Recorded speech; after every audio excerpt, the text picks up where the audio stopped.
Good morning. Lightning strikes by my window. It's my chest right in the morning.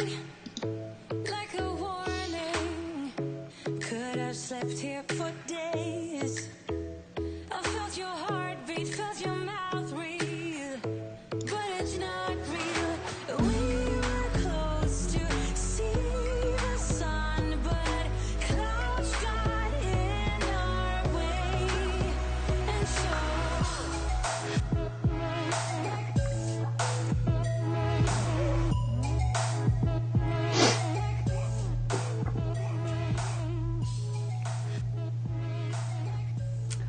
Good morning. Happy morning. Tuesday. How is everyone today? Thanks for joining us.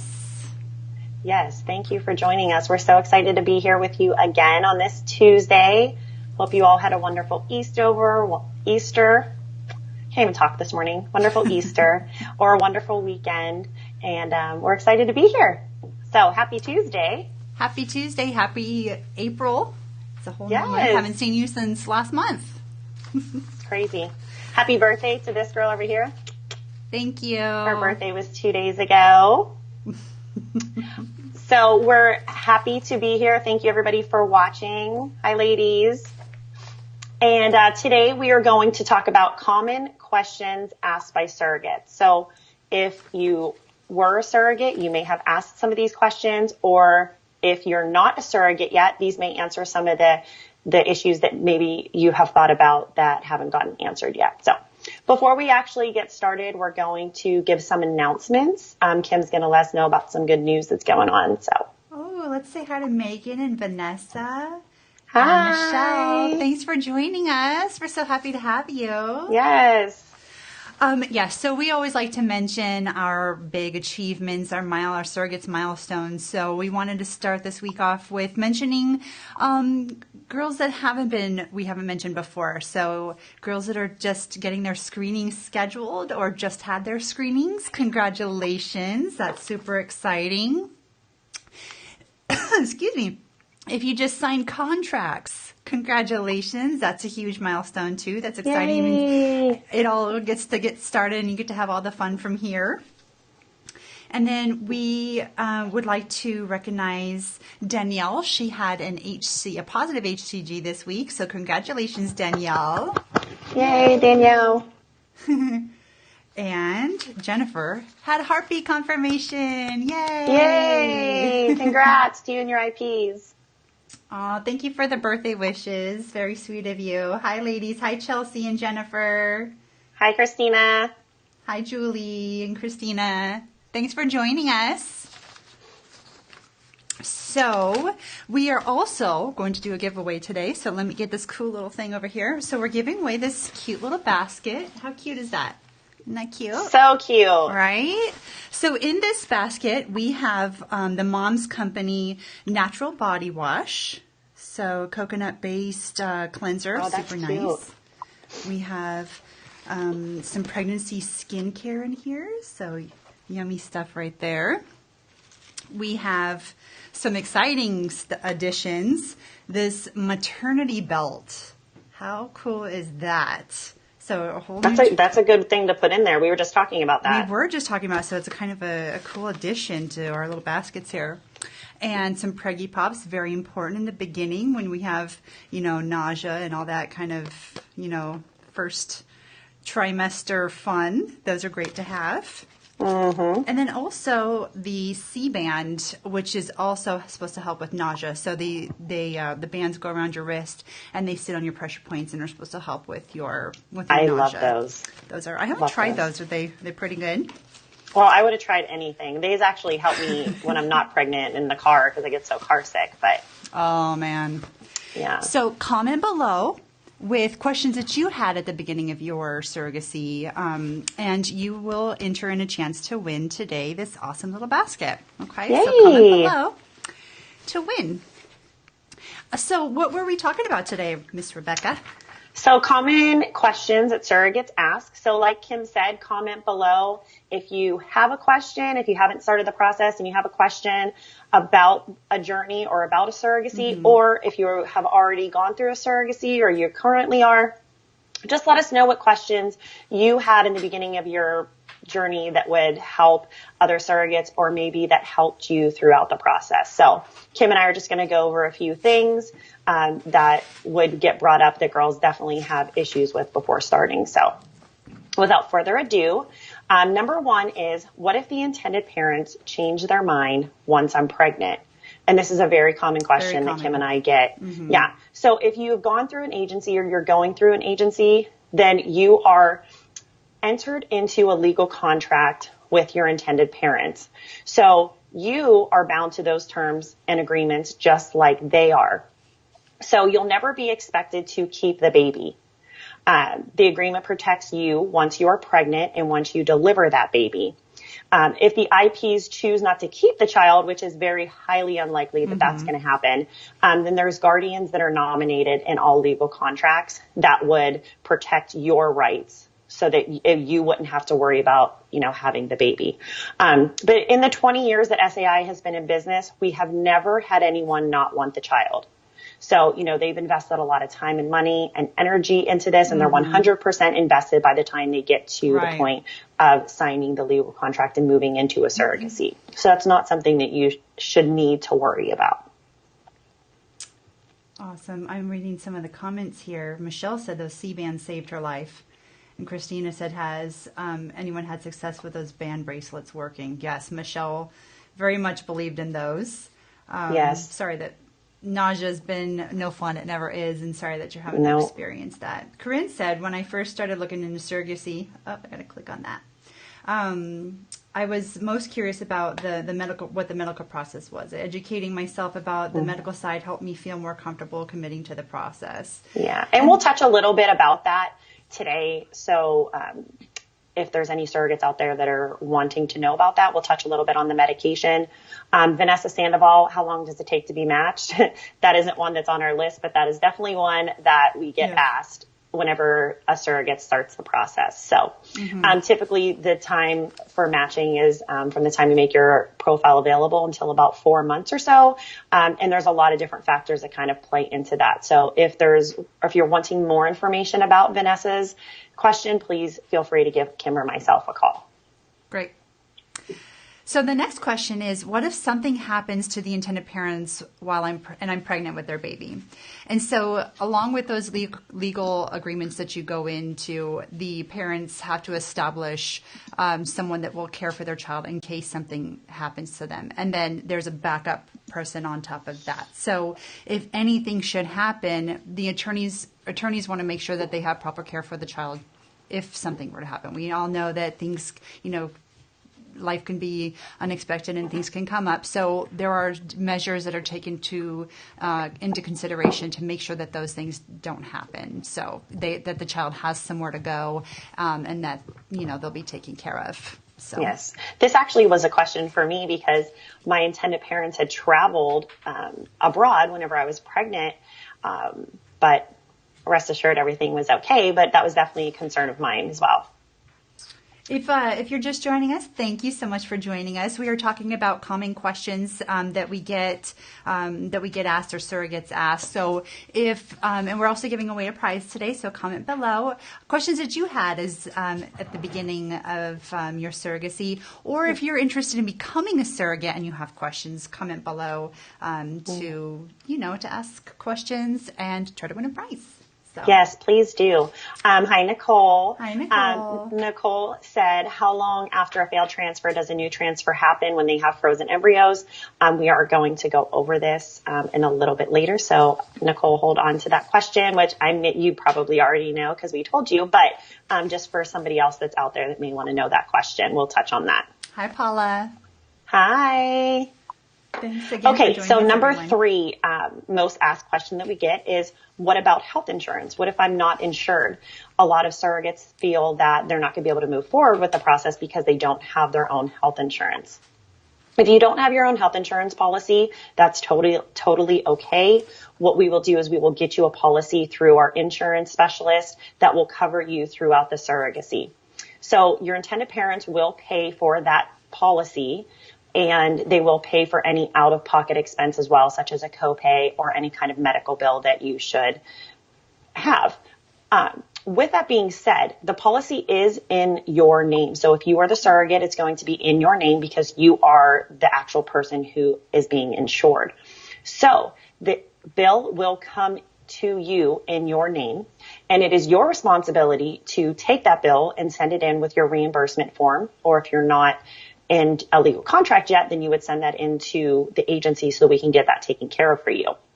So we will pay you for that policy, and then you will then pay your insurance policy. So it is up to you. So that is your responsibility to pay that, which a lot of surrogates are unaware of.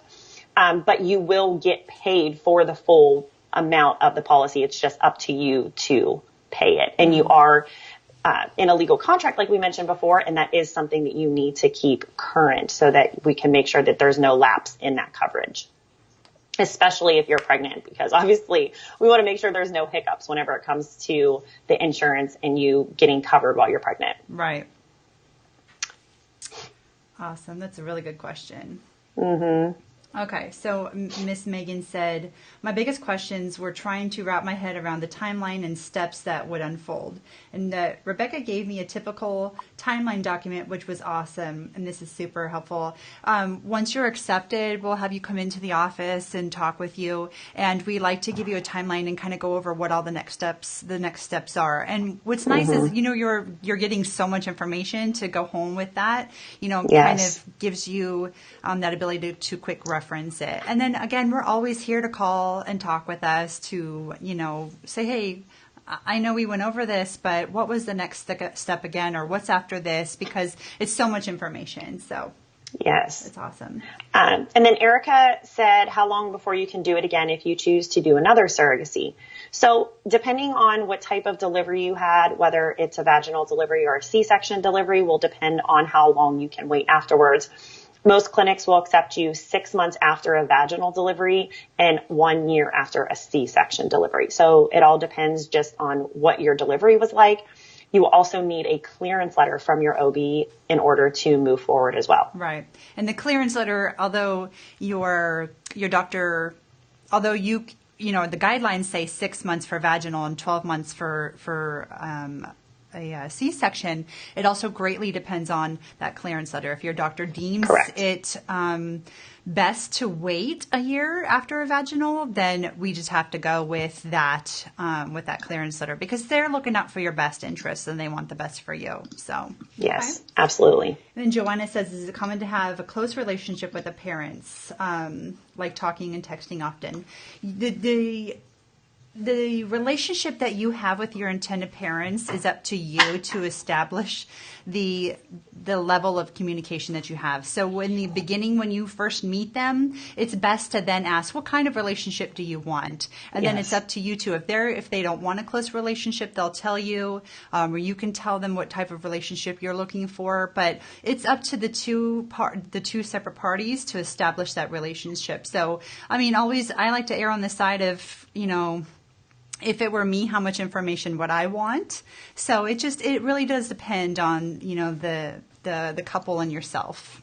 Yeah. And it doesn't really matter either if your parents are local or they are overseas, because working here, we've seen everything. We've had, girls that have had great relationships with their close intended parents, and not so close relationships with their intended parents that are overseas or not local. But we've also seen the opposite. We've seen girls that have had really close relationship with their intended parents that are in other countries and not so close relationships. So it's really just based on the relationship you have with the intended parents, and no other surrogate is going to have the same relationship with their intended parents as you do. So there's really no comparing the journeys. Right. Yeah. Awesome. Great questions. Thank you so much. Again, if you're just joining us, thank you so much. We're so happy to have you. We are talking today about common questions that surrogates ask. So if this is something that you're interested in and you have questions, feel free to comment below. If you're already a surrogate or you've been a surrogate and you had certain questions, you can comment below. We're giving away a prize today. So thank you again for joining us. What our next common question is what happens if you don't get pregnant on the first transfer? And it's tough if that does happen, if your transfer doesn't fail. The first thing is don't blame yourself. The second is, science only does so much, can only go so far. So if you are doing your medication right, you're following everything to a T, and they've done all these different things, if they've done testing and you've done all your medications right, then it's kind of up to the embryo on what it does. And sometimes there may be things, that are beyond science and us that we're doing. So definitely don't blame yourself. Mm-hmm. And with that, seek support from your fellow surrogates, your support team that you have, and then know that this could all happen again. So we just try again. And so just know that it isn't your fault. If you're doing everything that you can to make this happen, that there's so much science that goes into this, but after we've done everything we can and gotten the environment ready for the embryo, it's up to the embryo to take over. And at that point, it's beyond you. So It is. And to tell you the truth, I've had multiple failed transfers. I know Kim has as well. A lot of us at the agency have had failed transfers. So don't feel alone in the fact that you're the only person that has had that, because it's really easy to kind of implode when that happens. Mm-hmm. I just remember how upset I was when I had my first failed transfer, because I was expecting it to work. Because you want to stay positive, because that helps. But like Kim said, there's only so much that we can do. So just know that we're all here for you. We have a support team for a reason. All of us at SAI are willing to talk you through anything that you're going through. So just know that you're not alone. And having failed transfers myself, I can tell you, not only as a staff member, but as a surrogate, the first thing I did was come to my support, to my support team, and and have talk to my friends and talk to my support staff, and it just, sometimes you just need a hug. Sometimes you just need to, someone to talk with what happened about it, and then you need to be reminded that it's not your fault. I think that's the biggest thing is, that's the first thing we think of. So completely, yeah. So always have a support system. That's why we stress the support so much, because there are things that come up, and along the way that you're just going to need someone to support you. Right. So. Okay, I just want to touch base. So hi, ladies, if you're just joining us. Hi, Valerie. Hi, Ashley. Hi, Amanda. So there's a few good questions that came up in our feed. From Paula, it says, how long to wait if you've had a canceled transfer, or IPs have frozen, or a donor after? That kind of goes into the failed transfer. Every couple is different, just depending on if they have frozen embryos, if they need to get an egg donor. So that's a really broad question, but it's a good question because it happens pretty often. Joanna says, how often will we need to travel to the office? So you don't necessarily need to travel to our office at all, unless you want to come meet us or you do want to come to support group. We do have a virtual support group that we're now offering. So that's something that we can talk about as well. But you don't necessarily need to come to our office. So that's a good question. We work with surrogates all over the country. So if you're not in the area, that's quite okay. We're still available by phone. There's other ways to keep in contact with us. Hi, Valerie. Absolutely.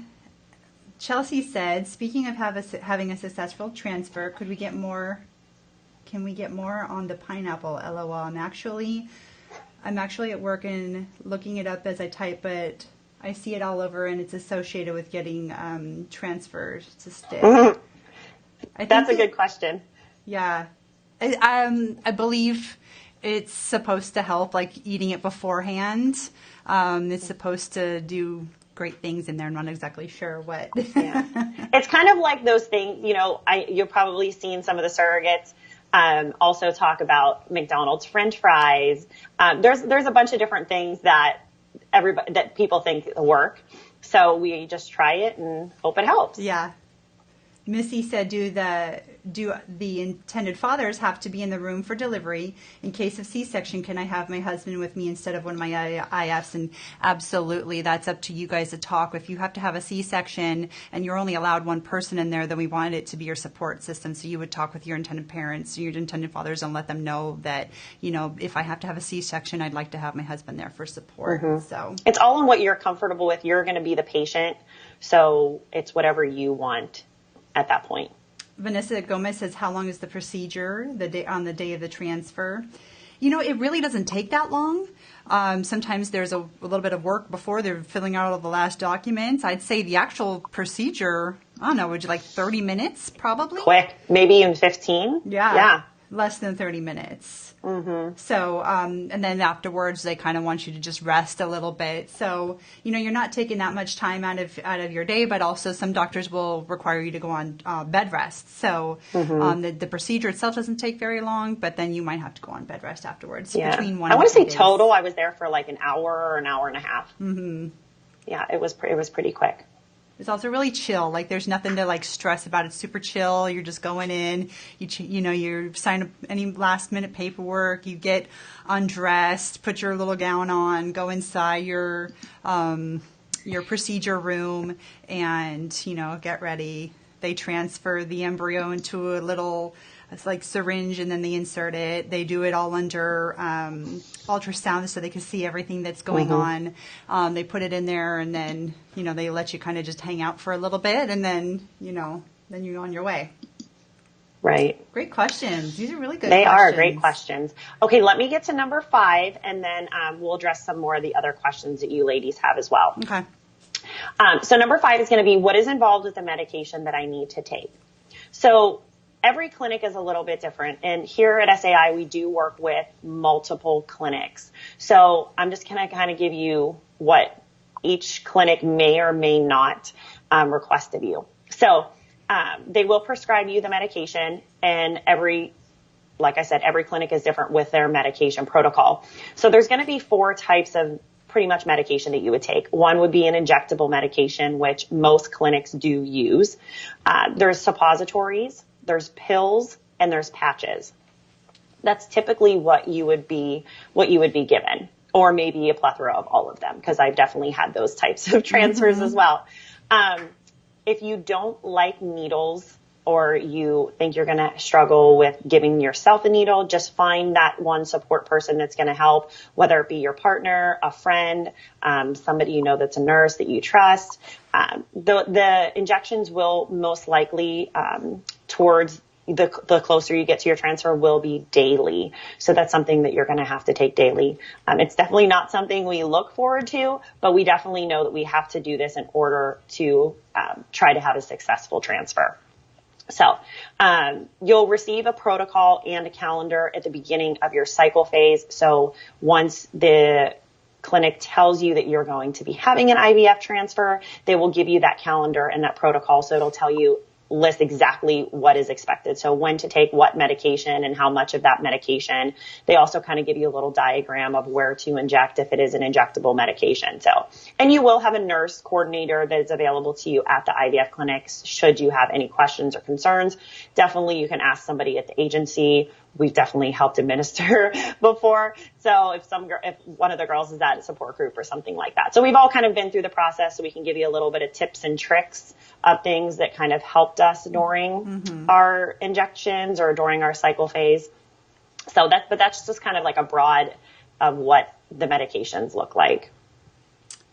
We're getting some really good questions here. Joanna said, I'm so scared. I've had 1 foot in and 1 foot out for the past 8 years. I don't know why. I've been following you guys for several years now. I think your agency is amazing. Thank you so much. Thank you. I can't even begin to tell you how amazing this is. And there's really nothing to fear. except for missing out once you look back. And if you decide to go through this, wishing you would have started all sooner, because it's so amazing. The first time I did it, after I had delivered, when I decided to do a second one, the moment I lived for was when I delivered, so that the intended parents could see their baby. It's the most amazing experience. And when I look back, there's so much that goes into it. It's nice that I didn't have the wealth of information that is offered now back then. So it seemed a little bit more scary then, because there wasn't so much as information like that we give out now. So I feel like, I feel like once you do it, you're not going to look back, and you're going to be so thankful that you did it. It's the most beautiful thing, next to creating my own family, that I've done is helping somebody else. So don't be scared. Right. Call us. We would love to talk with you, and just, anything that you can just ask all the questions, and we're just going to answer all your questions. We'll be there to guide you through all of that. So just pick our brain. For sure. Megan says, how long does it take to get through the contracts phase once you are matched? So typically once you're matched, you will go through the screening processes and then sign your contract. I would say typically it takes about 1 to 2 months.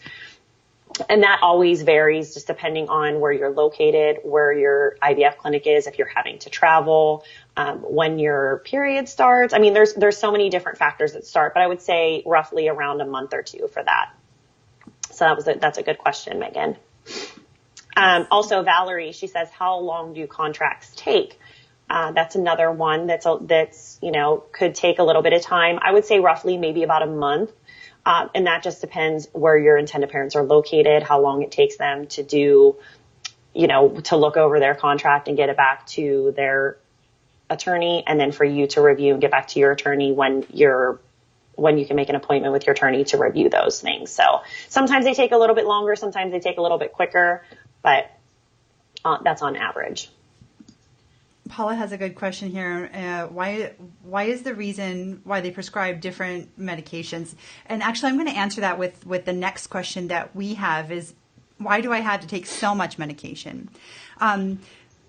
This is not a natural pregnancy. So what you're basically doing is you're taking these medications to get your body ready to do what it would naturally be doing on its own. So you're telling your body we're getting pregnant. You're telling your body we're thickening the lining. We're telling our body that we're, begin doing, all the different things that your body would do had you been getting pregnant on your own. So all these medications, that you take, or all the different medications, each one has a thing that it's doing on its own individually to get you ready to for the transfer, to accept the transfer and keep it going until they wean you off the medication, because your body has taken over and said, oh yeah, we're pregnant. And then it's doing its own thing. So, and doing what it's supposed to be doing.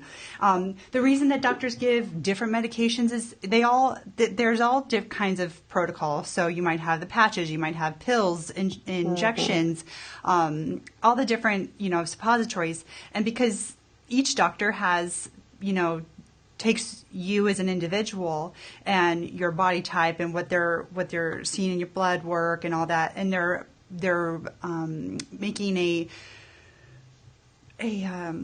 calendar and a medication protocol specifically for you. So they may have found that this one particular medication works specifically and does really well with, thickening your lining. And this one might do, really well with, bringing your estrogen levels up.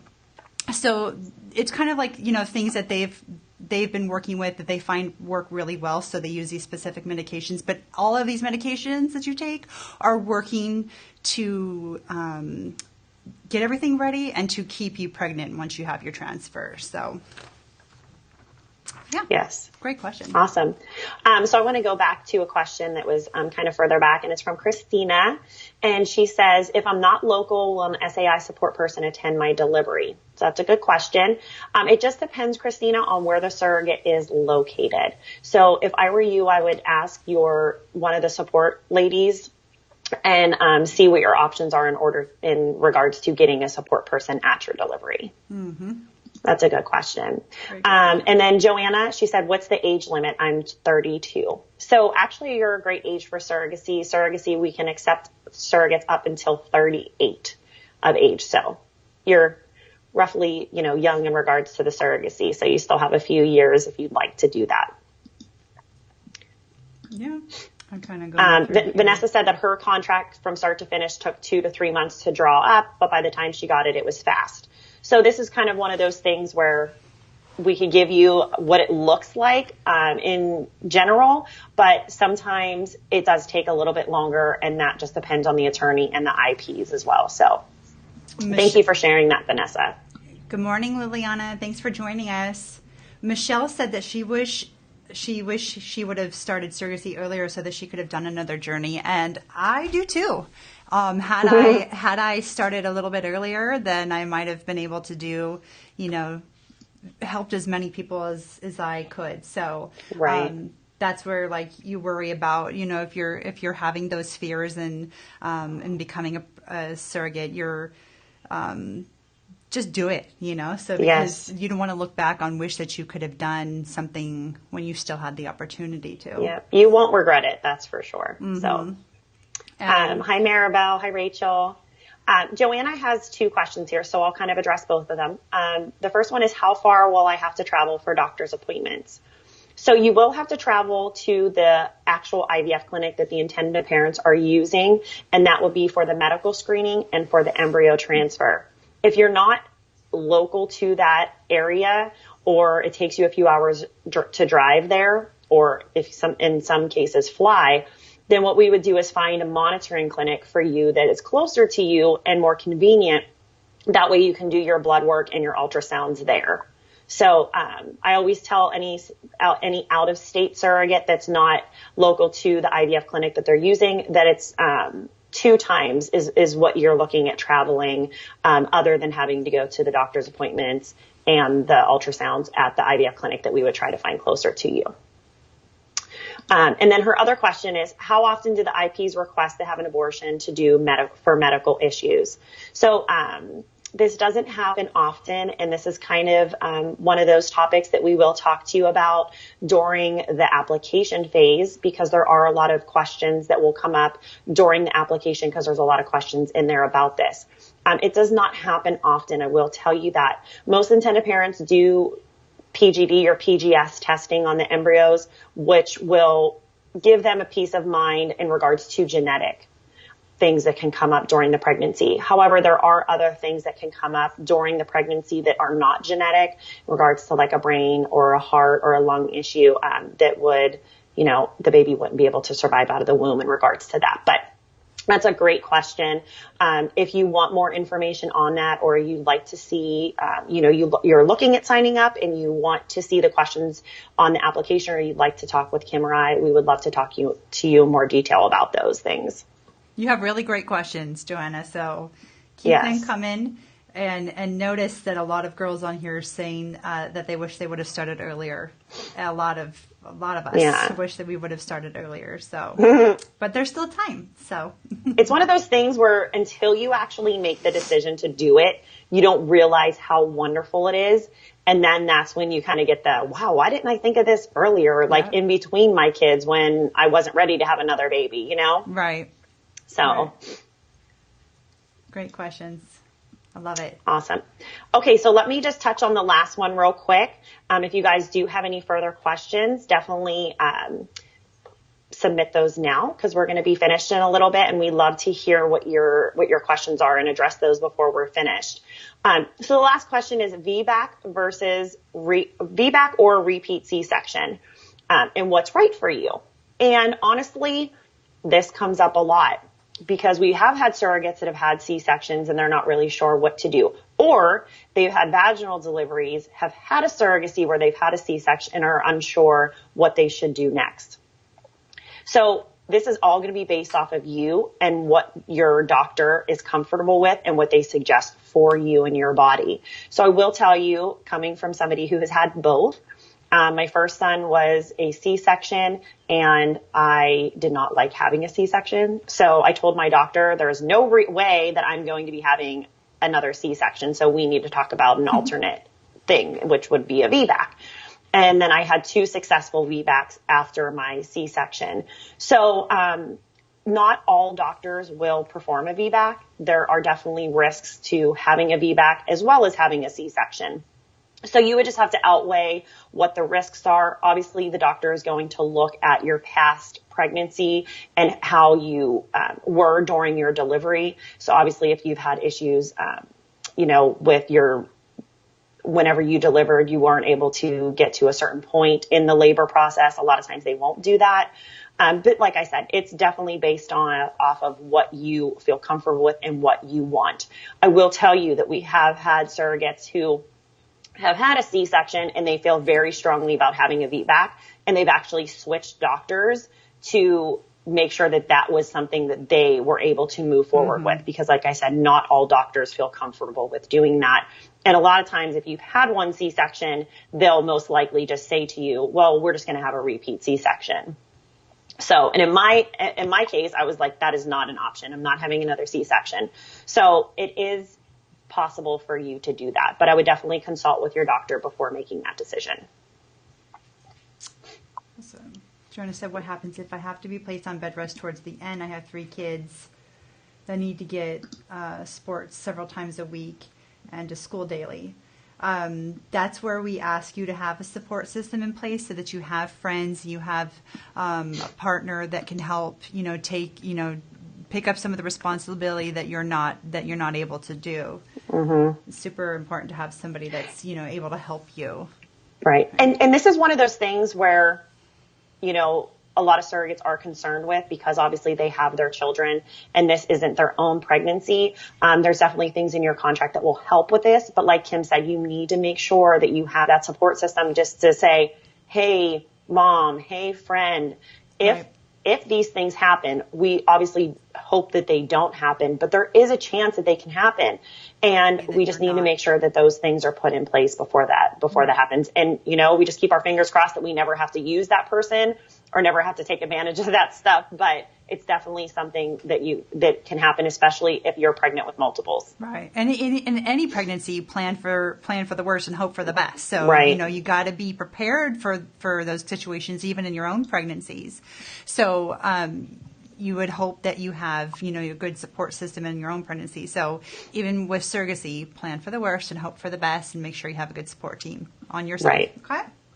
Right. And just to touch real quick, Julie had said each woman responds different to certain medications, so the doctor will tweak the medication protocol. Also, the reason we have to use so much medication is because we are not using our own genetics and need to trick our body into thinking we're already pregnant to lessen the chance of it rejecting the embryo. So this just goes right back into what we were talking about, and that's really good information. So thank you, Julie, for that.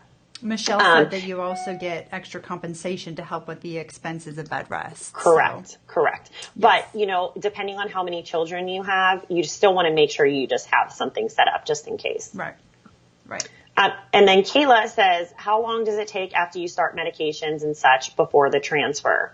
A typical timeline is about 4 to 6 weeks prior to your embryo transfer. So I always tell surrogates too, because they'll ask, well, what about if I have to take off time for work? Things like that. Whenever you get your calendar and when you talk to the IVF clinic, they'll tell you exactly when your transfer will be.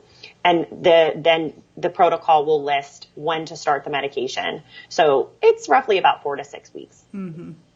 That's a good question, though. Thank you, Kayla, for Those that. are all great questions. I love it. Yes, absolutely. These were wonderful. And, that helps Kim and I, too, because, like I said, there's so many questions that are out there, and every surrogate is a little bit different on what questions they feel are very important to them and what they need answered before they start this process. Right. So we really appreciate all of your comments and all of your questions. Right. We just try to come up with a list of the best that we could think of, but you guys are really the superstar here, and with all these amazing questions that we could be here all day with the common questions, but you guys have some rock star questions that are here to help out other surrogates or other interested candidates in becoming a surrogate, or maybe we're answering all of your questions. So awesome. Yes. Thank you so much. We appreciate it. Yeah. And so does everybody else that's looking at becoming a surrogate. So. Yep. Let me see here. All right, ladies. All right, everybody who's joined us, thank you so much. So why don't we pick a winner? You guys have had amazing, amazing questions. So what we're going to do now is we're going to pick a winner. Yay! Oh, we got another question here. Okay, let's just, how do you guys feel about IPs that want to introduce the child to the carrier later down the road? Well, that's if, I mean, if my previous intended parents wanted to introduce me, as their friend, however I honestly, how I look at it is I want them comfortable. This is the intended parents and their child. So whatever they feel comfortable with, if it were me, I wouldn't necessarily, I don't feel like they have to go and say, hey, she carried you in her belly. I could just be mom and dad's friend and just meet the child. And I would love that because, we love to see little kids grow up and see how beautiful and healthy and smart they are. And I don't necessarily feel like I have to be in that child's life. I just am satisfied enough knowing that I help that family, I help create that family. So to me, I look at it is completely on the intended parents' part. This is my job now as a surrogate. And once I deliver that baby, it's now their job as the parent. So however they feel to, put me in their life, whether it's not in their life or if I'm as a friend or they know that I carried that, the child knows I carried, it's all to me up to the intended parent. So, and that's a great question when you can ask when you're in the matching process, you can ask them what they're wanting to do. While you're being introduced to the intended parents, hey, down the road, would you be okay with me meeting them? Like, how are you going to talk with them about this in the future? Correct. And to touch on that too, which there was another question that Joanna had asked, and I don't believe we had answered, so I apologize for that. But this kind of ties in with that. I believe Joanna asked, how long afterwards do the intended parents keep in touch, or do they keep in touch afterwards? And yes, some of them do, some of them don't. In the intended parent profile, whenever you reviewed it, it does say what level of communication they're wanting to have. And sometimes that does change afterwards, once you have a relationship. Right. But even if it's just, a picture once a year, or they may, send pictures or videos, or maybe it's a text. The level of communication differs between intended parents, but I would say the majority of them do at least send a picture or so, afterwards. And you can actually talk to the intended parents. You are going to be working with them for pretty much close to a year, sometimes longer, depending on if it works the first time or not. Right. So if that's something that you're looking for, you may want to bring that up. And, once you start having a relationship with them, and ask them what they're comfortable with, that they're comfortable sending you pictures. Or maybe they're on Facebook or Instagram, and maybe you can ask if it would be okay for you to be their friend on there. So all of those things are just the communication part of the relationship with your intended parents. Okay. And then Lene had a question about positive home pregnancy tests and IPs. And I'm assuming that's, if you're testing at home, should you tell your IPs? A lot of the times the IVF clinics won't recommend that you test at home because you can get false positives. So I would be careful if that's your choice should you choose to test positive. But I would be careful about telling your intended parents, because if you are getting a false positive and then you tell your intended parents and then you get your blood work back and it's not, it's letting them down and they're getting their hopes up. So if you are, I had my second intended mom want me to test and want me to tell her what it was. It's still like nerve wracking, because although I was, getting positive test, you still worry about if it's a false positive. So proceed with caution on that one. You got to fill out the relationship that you have with your intended parents. If your intended parents are asking for that, let them know that you can get false positive results. So just be, err on the side of caution with that. Yes. Great question. And then if you guys know anybody that's interested in becoming a surrogate, if you guys know anybody that's interested in becoming a surrogate, share this video, because this is a great way to answer someone's questions that maybe they've been thinking about. Like, Joanna has a lot of questions and she's been thinking about this for a long time. So by sharing this video, you're putting the information out there and you're answering questions for someone that they, maybe too scared to, be asking. And we all have questions. So I'm sure, by posting this video and sharing this video, you're helping somebody else out. So, yes. So give us a share down below. Give us a like, give us a love, comment. We love, honestly, I love reading all the questions because we're not always, we don't think about everything at the time. And I love refreshing my memory of all the questions and all the things that we get. It's so awesome to have, you guys helping us out and refreshing my memory. So, all right, who is ready to win this awesome basket? So remember, we had a maternity belt, some C-bands, some maternity skincare stuff in here. We have a body wash and Preggy Pops, and this cute little basket's coming with it. So, all right, I got my little cute cup here with all the names inside of your comments. So thank you so much. Okay. Heather has a coworker in the process right now. Yay! Yep. Somebody yes, to be pregnant with. Okay, ready? Okay, here we go. The winner is Heather. Congratulations. You get to share this prize with your coworker, maybe. Awesome. We'll get that sent out to you.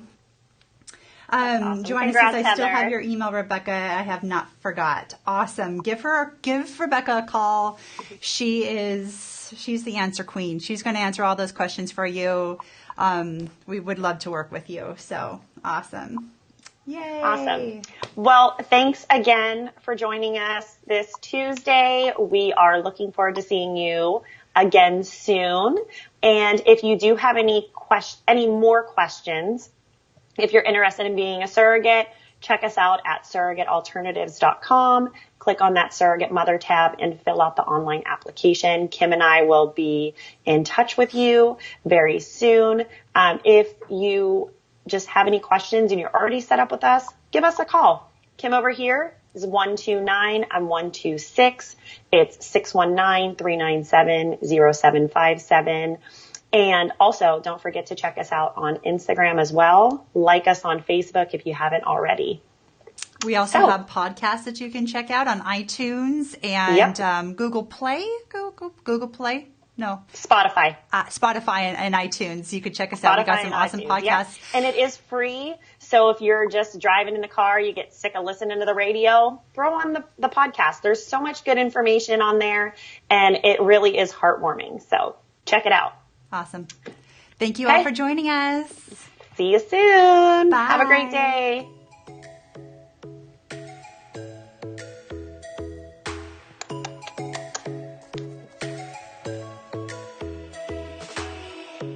Lightning strikes by my window. Hits my chest right in the morning. Like a warning. Could have slept here